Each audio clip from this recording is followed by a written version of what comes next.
Je dis merci, merci Jésus. Merci Seigneur, Jésus, merci, merci Jésus. Merci Seigneur, Seigneur, merci, merci, merci, merci. Le Seigneur a dit dans Ésaïe 35, le verset 3 et 4, fortifiez les mains languissantes et affermissez les genoux qui chancellent. Ça, c'est une mission que le Seigneur nous a demandé. Nous sommes souvent dans les groupes, à l'église, le groupe de femmes, nous sommes au bureau, nous sommes à la maison avec nos maris. Et le Seigneur nous dit quelque chose, fortifiez les mains languissantes. Ça veut dire que soyez une force pour cette personne qui quelque part est en train de souffrir. Généralement, quand l'autre souffre, on dit ça va aller et puis ça s'arrête là. Est-ce que vraiment nous avons fortifié les mains de la personne qui souffre? Parce que nous pouvons par exemple aller vers cette personne et lui demander qu'est-ce qui ne va pas? Pourquoi tu es toujours comme ça? Et cette personne peut nous dire, oh c'est comme ça, mon enfant est malade, je dois payer des médicaments à la pharmacie, je n'ai pas d'argent. Et là, si j'ai 2000, j'ai 3000, je peux lui dire, bon, est-ce que ça peut t'aider? Instantanément, je vous dirais que vous verrez cette personne se lever, sourire à la vie.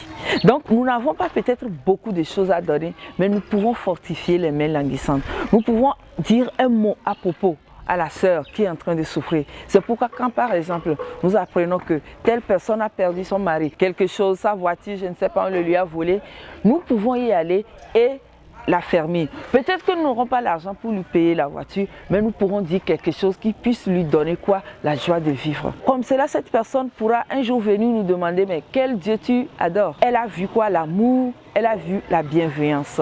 Donc, nous devons nous fortifier, affermir les genoux qui chancellent, les genoux qui sont chancelantes. Ça veut dire cette personne qui n'est pas comme moi, cette personne qui ne vaut peut-être pas comme moi. Des fois, nous allons dans des quartiers, nous voyons des maisons à étage et à côté des maisons, des taudis, où il y a des enfants qui ne vont même pas à l'école. On ne saurait le dire, on l'avait dit une fois, mais on essaie encore de le dire. Nous pouvons être des bénédictions autour de nous, affermir les mains languissantes, les mains qui ne peuvent pas tenir quelque chose. J'ai ma voisine peut-être qui n'arrive pas à s'en sortir. Je peux affermir sa main d'une manière ou d'une autre.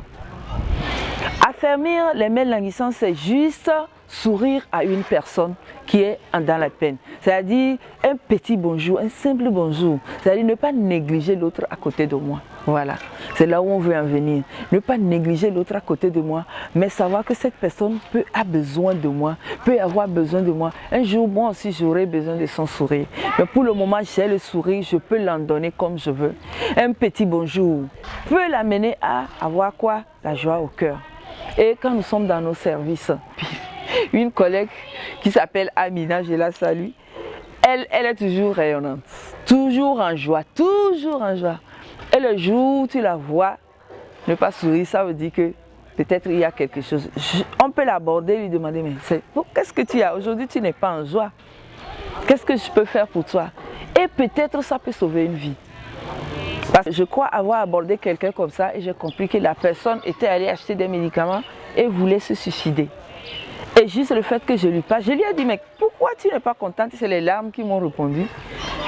Et après, elle m'a dit, tu sais, le jour-là, j'avais voulu faire ça, mais parce que tu m'as juste abordé, tu m'as soutenu, je n'ai pas pu. Alors que je ne crois pas avoir dit grand-chose. Donc que le Seigneur nous aide et qu'il nous utilise à être des bénédictions autour de nous, à faire quoi? À soutenir, à affermir, à fortifier les mains languissantes et à affermir les genoux qui chancellent.